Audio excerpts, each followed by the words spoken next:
अस्सलाम वालेकुम, कैसे हैं आप सब। तो आज हम स्टार्ट करने जा रहे हैं एक्सरसाइज 8A का क्वेश्चन नंबर 1। तो मेरे पास ये थिंक न्यू सिलेबस मैथमेटिक्स की बुक 1 है और उसका आज हम ये चैप्टर नंबर 8 स्टार्ट करने जा रहे हैं जिसका नाम है परसेंटेजेस। तो इस चैप्टर के नेम से मैंने एक सेपरेट प्लेलिस्ट बना दी हुई है, उसका लिंक भी नीचे डिस्क्रिप्शन में दे दिया है ताकि आप लोगों को इस चैप्टर से रिलेटेड तमाम सोल्यूशंस एक जगह पर आसानी से इसी प्लेलिस्ट में मिल सकें। इसके अलावा आपको डिस्क्रिप्शन में मेरे सोशल अकाउंट्स का लिंक यानी मेरी फेसबुक प्रोफाइल, मेरी इंस्टाग्राम प्रोफाइल और मेरा ईमेल आईडी भी मिल जाएगा। आप इन्हीं अकाउंट्स के थ्रू अपने क्वेश्चंस को, सजेशंस को मुझ तक भी पहुंचा सकते हैं। तो आइए स्टार्ट करते हैं क्वेश्चन नंबर 1 को। इसकी स्टेटमेंट को रीड करते हैं, समझते हैं, फिर ए पार्ट से स्टार्ट लेंगे। तो यहाँ पे लिखा हुआ है express each of the following percentages as a fraction and as a decimal.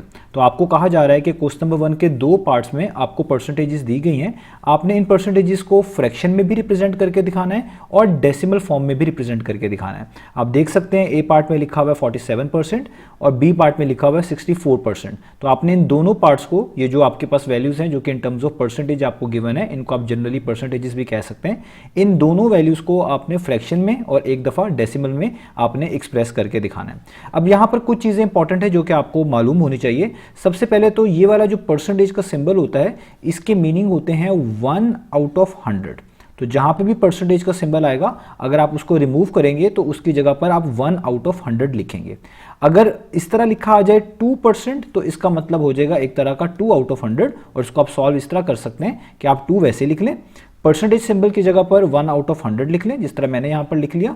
और ये जो परसेंटेज का सिंबल की जगह पे 1 आउट ऑफ 100 लिखेंगे और ये जो नंबर होगा, इन दोनों के दरमियान हमेशा मल्टीप्लिकेशन का सिंबल आएगा, ये आपने याद रखना है। और आगे इसको आप सॉल्व कर लें तो ये 2 1 टाइम्स हो जाएगा 2 और नीचे आपके पास क्या आ जाएगा 100। इस तरह 3% को आप 3 आउट ऑफ 100 लिख सकते हैं, 4% को 4 आउट ऑफ 100 लिख सकते हैं। तो याद रखिएगा परसेंटेज का मतलब यही होता है समथिंग आउट ऑफ 100। तो जहां पर भी सिंबल आपके पास आएगा, इसको अगर आपने रिमूव करना होगा तो इस सिंबल को हटा के उसकी जगह पे 1 आउट ऑफ 100 लिखा जाएगा। तो आइए अब स्टार्ट करते हैं क्वेश्चन नंबर 1 को।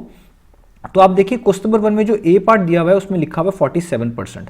तो यहां पर मैं इसको दोबारा से अगर लिख लूं, ए पार्ट हमारे पास गिवन है 47%।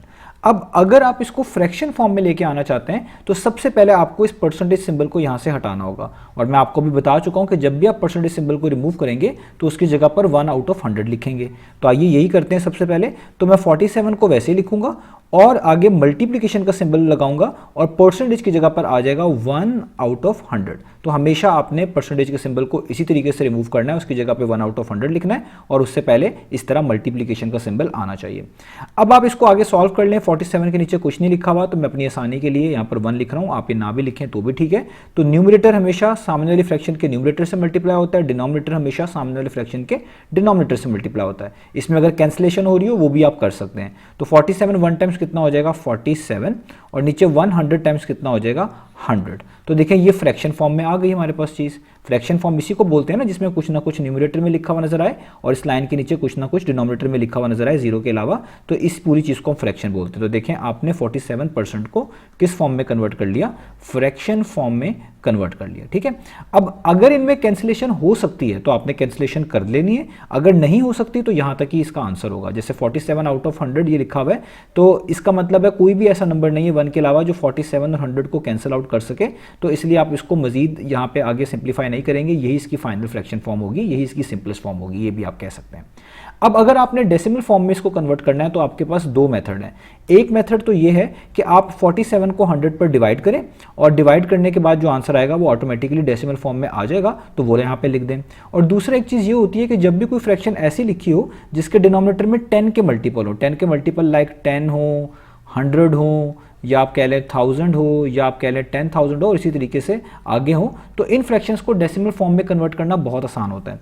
करना क्या होता है, आप देखें डिनोमिनेटर में आपके पास क्या लिखा हुआ है, डिनोमिनेटर में लिखा हुआ है 100। आप 100 के इन 2 जीरो से याद रखिएगा, इन 2 जीरोस का मतलब है कि आपने इस पूरी फ्रैक्शन का जो आंसर लिखना है उसमें डेसिमल के बाद 2 डिजिट्स ही होने चाहिए। 2 जीरो से याद रखिएगा कि डेसिमल के बाद 2 डिजिट्स होने चाहिए। तो हम यहाँ पे पहले डेसिमल खुद से लगा देते हैं। अब वो 2 डिजिट्स कौन से होंगे, वो जो भी डिजिट्स होंगे वो ऊपर से आप जो है लिख रहे होते हैं। अगर कम पढ़ रहे हो तो उनकी जगह पे 0 यूज कर रहे होते हैं। तो देखें ऊपर पहले से 47 लिखा हुआ है यानी 47 लिखा हुआ है, तो आप इसको अगर आगे लिख लें तो देखें यहाँ पर डेसिमल डेसिमल के बाद 2 डिजिट्स पूरे हो जाते हैं, डेसिमल के पहले कुछ नहीं है, तो आप अपनी आसानी के लिए 0 लिख सकते हैं। तो देखें ये आपने इसको आसानी से डेसिमल फॉर्म में भी कन्वर्ट कर लिया। आप यही काम डिवीजन करके भी कर सकते थे, तब भी आसान हो जाता, लेकिन ऐसी फ्रैक्शन जिसके डिनोमिनेटर में 10, 100 या 1000 आ रहे हो तो इनकी जीरोस के लिहाज से हम मैनेज कर लेते हैं कि डेसिमल के बाद कितने डिजिट होने चाहिए और इस फॉर्म में आसानी से लिख पाते हैं। तो ये हमारे पास हो गया इसका ए पार्ट। अब चलते हैं बी पार्ट पे। तो बी पार्ट में लिखा हुआ है 64%, तो यहाँ पे हम लिख लेते हैं बी पार्ट में कि बी पार्ट में क्या मेंशन्ड है 64%। अब इसको भी अगर आपने फ्रैक्शन फॉर्म में कन्वर्ट करना है तो पहले आपको इस परसेंटेज सिंबल को यहाँ पर से हटाना होगा। तो मैं क्या लिखूंगा, मैं 64 को वैसे लिखूंगा, आगे मल्टीप्लिकेशन का सिंबल, और परसेंटेज का मतलब होता है 1 आउट ऑफ 100 जैसे ऊपर बताया था, तो इसकी जगह पे आ जाएगा 1 आउट ऑफ 100। 64 के नीचे कुछ नहीं लिखा हुआ, मैं अपनी आसानी के लिए क्या लिख देता हूँ, यहाँ पर 1 लिख देता हूँ।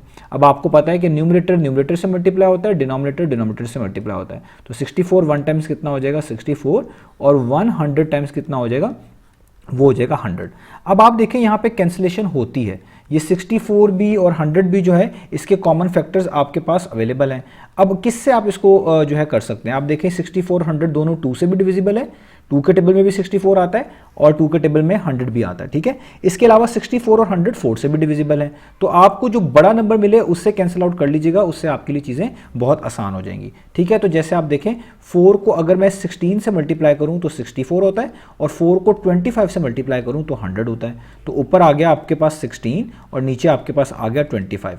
इससे आगे इनमें कैंसिलेशन नहीं होती, क्योंकि 16 और 25 दोनों का कॉमन फैक्टर सिर्फ और सिर्फ 1 है। 1 के अलावा और कोई ऐसा नंबर नहीं है जो 16 को भी और 25 को भी कंप्लीटली डिवाइड करे। तो इसका मतलब ये आपकी कौन सी आ गई भी, फ्रैक्शन फॉर्म। तो ये हमने इसको लिख लिया एक तरह का फ्रैक्शन फॉर्म में। मैं इसके आगे लिख भी देता हूँ कि ये क्या है, फ्रैक्शन फॉर्म, ठीक है। अब इसकी हमारे पास रह गई डेसिमल फॉर्म। अब देखिए डेसिमल फॉर्म को लिखने के 2 तरीके हैं। एक तो आप यहाँ से भी डेसिमल फॉर्म लिख सकते हैं। आप देखिए 64 आउट ऑफ 100 था, नीचे 2 जीरोस आ रहे थे, तो डेसिमल के बाद 2 डिजिट्स होने चाहिए जैसे ऊपर समझाया, तो आप इसको 0.64 लिख सकते थे। दूसरा ये कि जो आपने फाइनल फॉर्म लिखी हुई आप इसको डिवाइड करके भी डेसिमल फॉर्म में कन्वर्ट कर सकते हैं। तो मैं डिवीजन भी यहाँ पे बता देता हूँ, ताकि अगर आपके पास कोई डिफरेंस नहीं हो आप तब भी उसको डेसिमल फॉर्म में आसानी से कर सकें।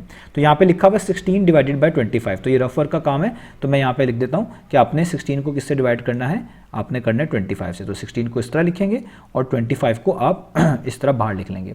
अब क्योंकि यहाँ पर ये 25 को 1 से करेंगे तो बड़ा नंबर आएगा, तो आप इसलिए पहले इसको 0 से स्टार्ट लेंगे कि 25 0 टाइम्स कितना होता है, वो होता है 0। तो 16 माइनस 0 कितना हो गया, वो हो गया 16।